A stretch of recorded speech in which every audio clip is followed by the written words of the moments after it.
My whole point is there are people out there who had Facebook posts taken down, were called kooks, conspiracy theorists, for saying publicly a year ago what we now say may be possible. And I think those people deserve an apology at a minimum. Thank you. Juicing up superviruses is not new. Scientists in the U.S. have long known how to mutate animal viruses to infect humans.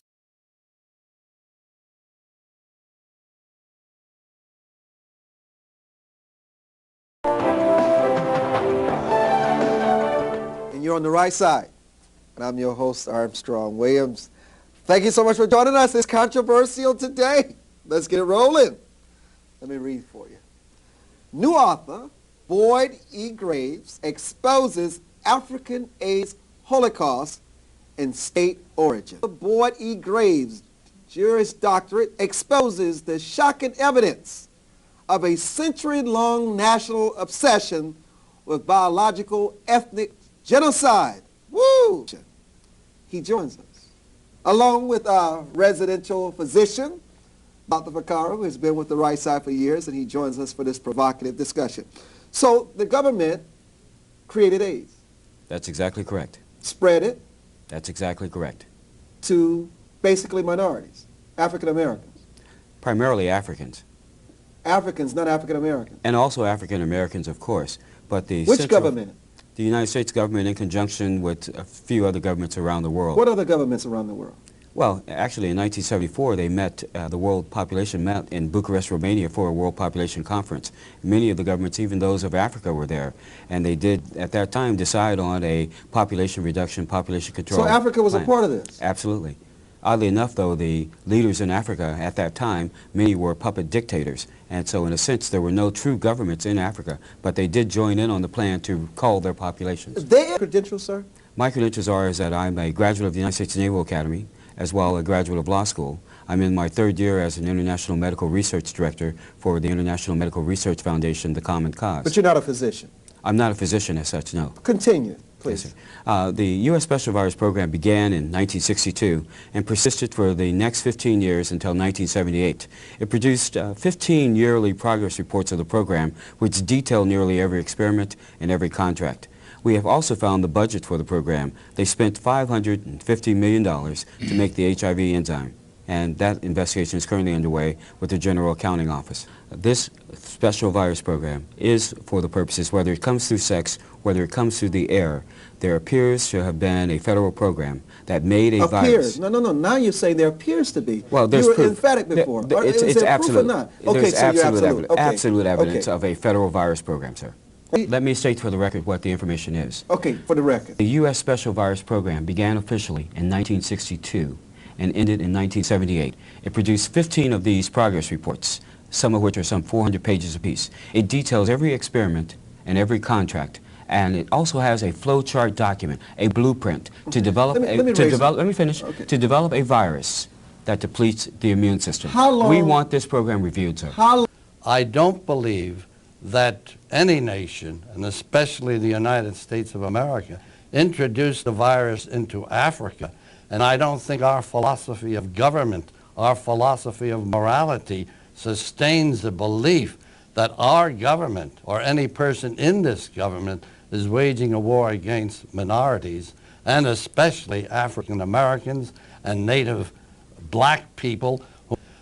I cannot believe that. And especially I cannot in any way even think or conceive of the notion that our great nation, which has imperfections, would do such a dastardly deed. I believe firmly that this germ, virus, is spread through sexual indiscretions, and I also believe that the nations of the world, aside from the United States, would not participate in a waging war of this type. Is that right, Doctor? Well, in this regard, though, the public law signed by Richard Nixon on March 16, 1970, authorizes population stabilization. And as I understand it, there are two means of doing population stabilization, either mass increase in the death rate or mass decrease in the birth rate. We believe that we can show epidemiologically that there has been mass increase in the death rate, particularly as it relates to sub-Saharan Africa, as a direct result of U.S. policy. Public Law 91-213. Well, that's a different situation. That's not virus. I believe the depopulation of the world is due to abortion, which is an abomination. That is destroying people more than, as you say, the virus, which I don't accept. Yes, sir. All I would say, though, in response, is of the 15 progress reports of this secret federal virus program, how many have you personally reviewed? I personally Yes, reviewed? Yes, I reviewed none. Yes, sir. I'm And in that using regard, well, just a moment. Yes, sir. Here. Gain-of-function research, as you know, is juicing up naturally occurring animal viruses to infect humans. To arrive at the truth, the U.S. government should admit that the Wuhan Virology Institute was experimenting to enhance the coronavirus's ability to infect humans. Juicing up superviruses is not new. Scientists in the U.S. have long known how to mutate animal viruses to infect humans. Of the schematic of the federal program, this is what it looks like. And you see a big old rat over here, but you see a human over here, you see a vial here, but you see something very strange at the top. Now, I recognize that I'm in a land of Bible scholars, am I right? And I'm just trying to make sure. I'm in the land of Bible scholars. Because the Bible has some things in it that appear to be predicatory. And one of those things is a number. There's a number associated with the Bible, isn't there?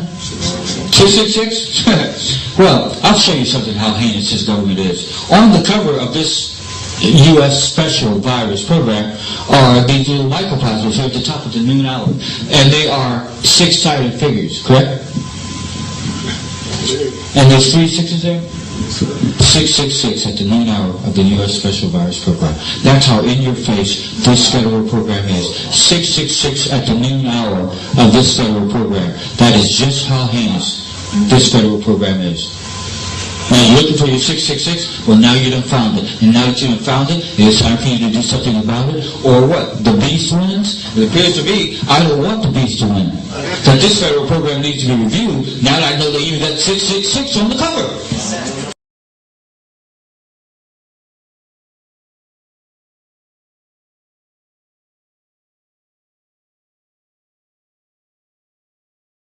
We had a really extraordinary meeting. One familiarity gives Graham comfort. It's seeing Dr. Anthony Fauci and Dr. Deborah Birx. Thank you, Mr. Vice President. Each day during the presidential press conferences. Both were leading researchers combating AIDS.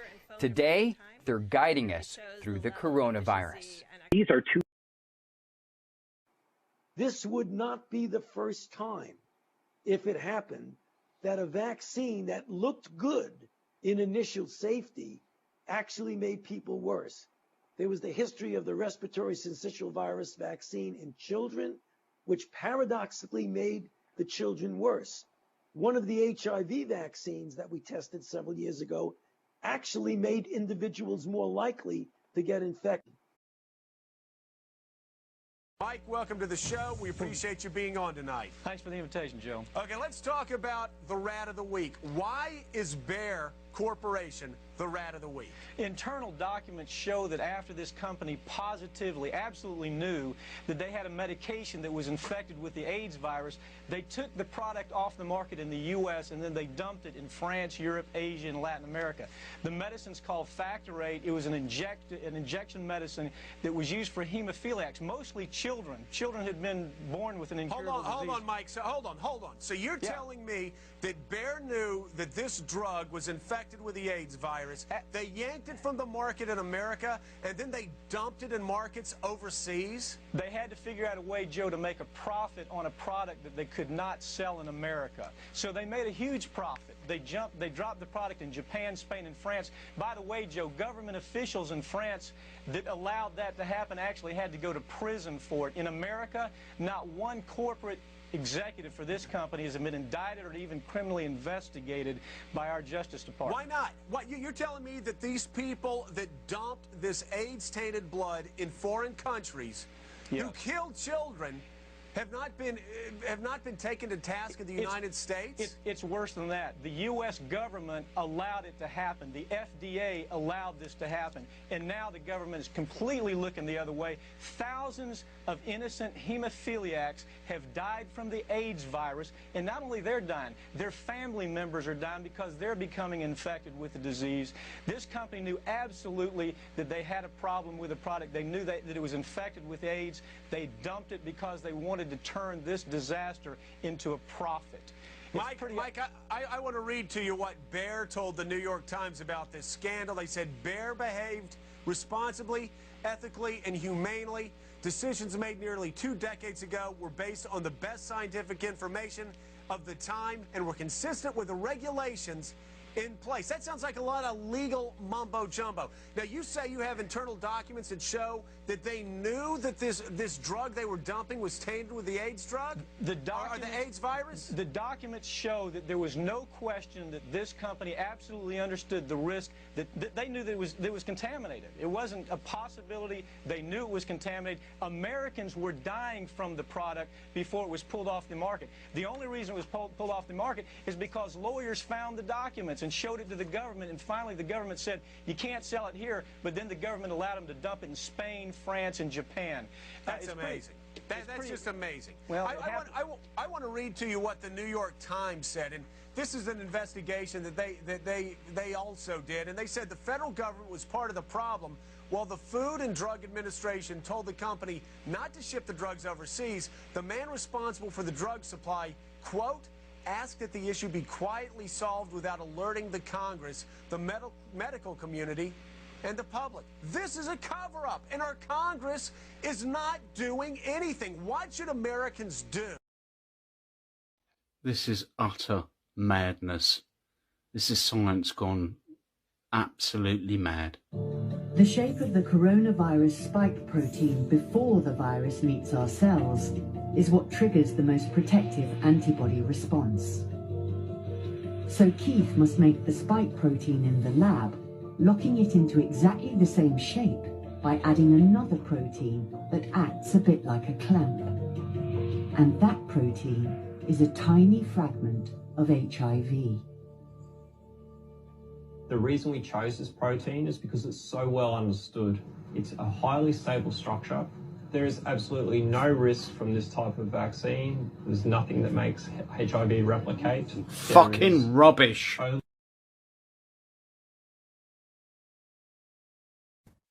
It was a race against time, and back in January, University of Queensland virus experts were confident. We're aiming to have something that's ready to go into humans in 16 weeks' time. And in early clinical trials, it looked promising. The vaccine was shown to be safe and extremely well tolerated in all of our vaccinees.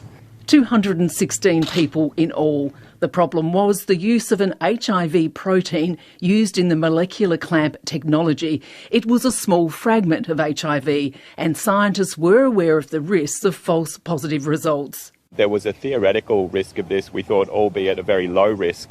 In a shock result, everyone who had the vaccine came up with the false positive. The federal government was told on Monday, and jointly today with CSL, it was decided to halt the project. The risk to vaccine confidence was the principal issue here. It was a very, very good technology. It was looking like it was going to make antibodies, and it probably would have worked very well as a vaccine. But it would have been hard to convince the public it was safe. It's certainly a tough day for the team to get this news. Especially seeing the very positive data come out of the trial. It's a very sad time, but also we're very proud of what we have achieved. Trial participants didn't know if they were taking the vaccine or a placebo. It's just such a terrible shame that it is ending this way, but I would do it again in a heartbeat. I have no concerns about recording a false positive. Heather Shearer says researchers were very upfront about any risk. I knew that they were using a modified part of the HIV virus, but the actual possibility of getting HIV was impossible. The UQ scientists are leaders in clamp technology and did have other options from the start. In hindsight, the UQ team, of course, it's a wonderful thing. We would look back and perhaps change the molecular clamp that they were using because there are other options. But they went ahead with this, and everyone knew that this was a possibility because patients were warned about it. The Queensland government invested $10 million into the research with no regrets. They've been working night and day. I mean, they have been making the ultimate sacrifice. But of course, there are going to be some winners and losers when it comes to vaccines. What has happened today is not a surprise to the government. But what is important is that the plan was in place to deal with this. So the race for a vaccine continues. I think the world is in safe hands as we bow out of this project. Lexi Hamilton-Smith, ABC News.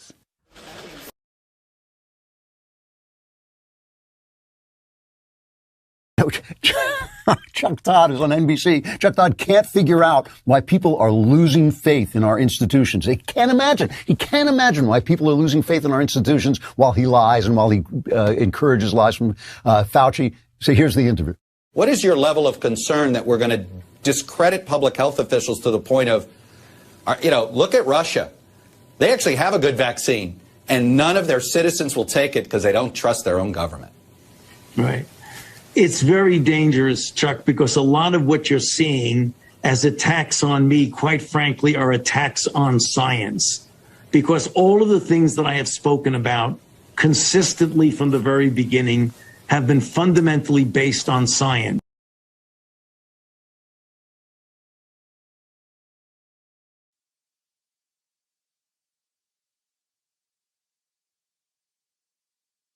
The Special Virus Program is only part of a sophisticated scheme to cull humanity. This court cannot deny the existence of this program with the current submission of the 1971 flowchart. The experts have reviewed the flowchart, and it is authentic. The Special Virus Program isolated, stabilized, and mass-produced a leukemia lymphoma virus. Plaintiff brings to the court's attention that HIV was originally called leukemia lymphoma virus. And each of you tonight is receiving a copy of this flowchart, but I wanted to put it on the record in front of the camera as well. Here is the 1971 flowchart. This is the United States government document. It takes the research logic of the Special Virus Program from A to Z. The people have definitive proof of another non-public human subject experiment gone awry. We have compensated our victims before. We must do so again. The Constitution requires it. The heart of true America compels it.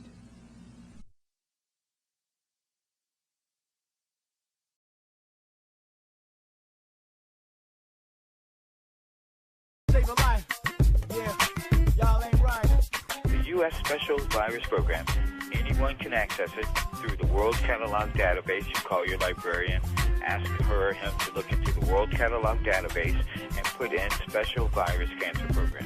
What you'll find through the public library system, there are 8 of the 15 progress reports of the U.S. Special Virus Program that are accessible to the public through the public library system. And that's in addition to my website, boydgraves.com, because that's there. The experts' opinions are posted. You may not like me, the messenger, but it is not about the messenger. Here is the federal